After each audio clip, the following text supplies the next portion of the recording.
Welcome to WagerTalk TV. I'm Kelly Stewart at Kelly in Vegas on Twitter. And I'm with Johnny Detroit at Johnny Detroit on Twitter. Johnny _Detroit. I don't know, you butcher more me or Greeks. Jesus. I butcher everybody's. It's terrible. Oh, _ Listen, Marco's over here taking pictures.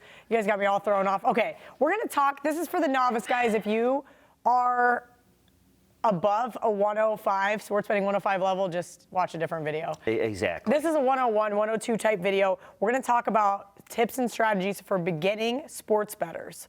So, Johnny, I'll let you start. Your big thing is stop trying to determine value. What is square, what is not. Right. And as people still do that, I do that on occasion. Like, I thought on Monday night, the national championship game, Texas is pretty square. Or Texas Tech, I'm sorry, was pretty square. Well, sure enough, they weren't square until it went to overtime. And that's the whole thing, is you always hear people say, if anybody mentions that they're betting the Patriots, I'm betting, Golden State, I'm going to bet, whatever. Oh, that's so square, that's so square. There's certain teams and certain players that defy the math. You know what I mean? Tom Brady at home in his career is 62% against the spread.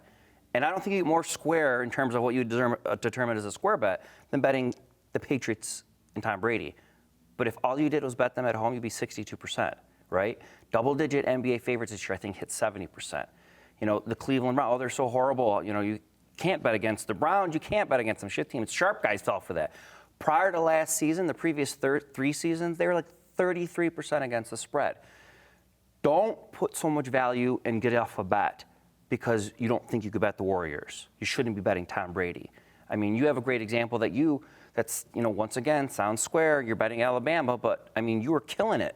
Yeah, no, when I first came on, I remember getting made fun of because I'd be like, what's your best bet? Well, Alabama first half. And then a couple of years later, it was Baylor first half overs. And you just ride it until the streak dies. Right now, if you're fading Oklahoma City in the first half in the NBA, you're just printing money. And eventually that streak's going to come to an end. And eventually they do it. And I always hear, well, there's always a premium on the Patriots. Okay, yeah, there is. But doesn't mean shit because they're still 62% against the spread. At home.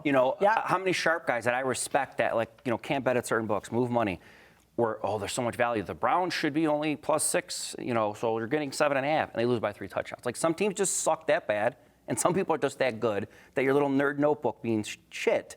Right, that you're getting perceived value on the Browns a few years ago. That was terrible. Not ever bet Alabama because you think that's square. If you think Alabama's going to roll somebody because of whatever, then, bet Alabama.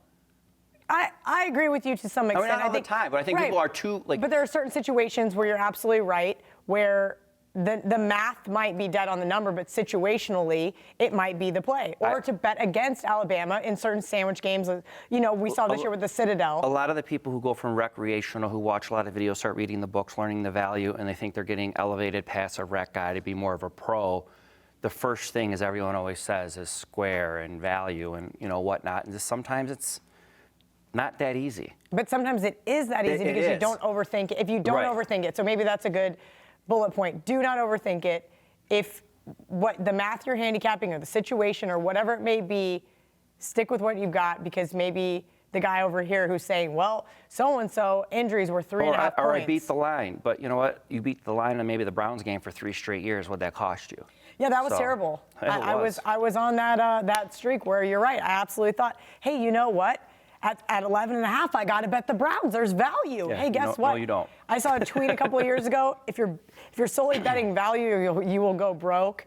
And that was not a good super contest year for me because each and every week I knew if I picked the Browns, every single one of the guys in the pool was going to be on the other side, and that consensus play was always in the top 3. Sure enough, it cashed a vast majority of the year.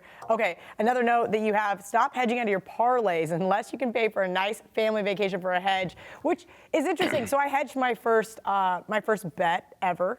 I know. Listen, I never hedge out of my parlay. So I do a 3-team plus money line parlay. It's $100. And you can win $4,500, $7,600, $8,500, whatever. But I would say the average is 5 to 1. Right. Or I'm sorry, 50 to 1. About $5,000 on a $100 bet. And I never have hedged it. And the reason why is because it's only a $100 bet for me. Right. The payout, the $5,000 or whatever it may be, I'm happy with it. Yeah, sure, you can guarantee yourself $2,500, but in certain scenarios, I can't always hedge. Right. And that Duke-Louisville game, I was like, why didn't you hedge? Oh, I'm sorry, Louisville was up 23 in the middle of the second half. Where the hell was I going to get $3,500 in game to hedge that? Well, I mean, to me, is the hold, and watch one of Teddy's videos, that's what, the books are making per bet, is an average like 4.5% or something, 5%, I think is universal hold. A hold on a 14 parlay is like 31%, and it goes up higher than there. So you're ready, unless you're having fun or you're doing some kind of correlation type thing, it's more of a fun degen type bet. So, exactly, and that's what it really is. But the problem is you're betting these parlays, and you're already getting screwed on the odds already, right? And then you hit your first two, or you hit your first three. One of the main things I get, everyone, in our business, should I hedge this? Should I hedge this? And I always tell them, like, it's just going to be a vacation or a car. Like, no. Like, you went into this bet to get those 15 to 1 odds. It should be 20, 25 to 1 or whatever it is. Now you're about to get it, and you're going to go to the book and say, hey, give me even shittier odds. Like, no. Like, don't hedge unless it's changing money for you. Like, then why do the parlays? You're better off doing an if bet than you are doing the parlays. If every time you're going to do it, you're going to, put on your panties. I mean, outside you, not you. But, and you're going to back Johnny. out. I love Johnny. In case you guys didn't know, I'm also the HR director for WagerTalk.com. Yes. So anybody has to report their formal complaints to me. All right, anything last but not least, tips for the novice bettor? Less important sports. I can't name one WNBA player. I don't think I've ever watched more than a couple minutes. There's a chick named Candace somewhere. I don't even like refreshing it. I just, whatever. CFL.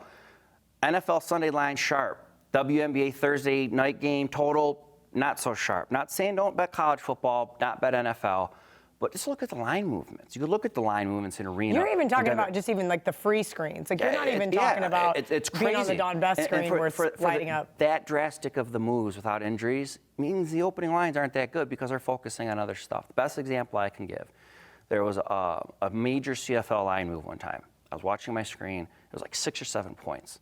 I think it was Dave who called me. He's like, dude, what the hell happened? I'm like, I don't know. And I was reading Canadian newspapers. Trying to see who was hurt, what going happened. to like team forums, like did something happen in the Sharps hammer? Couldn't find anything. So I went to a Vegas guy, a bookmaker, and I asked, I go, dude, I've looked everywhere. I don't like to bug you. Like, why the hell did this move so much? He flat out told me, I don't know. We don't know shit about CFL. We focus on the other sports. We're just following the offshores, hoping they know it.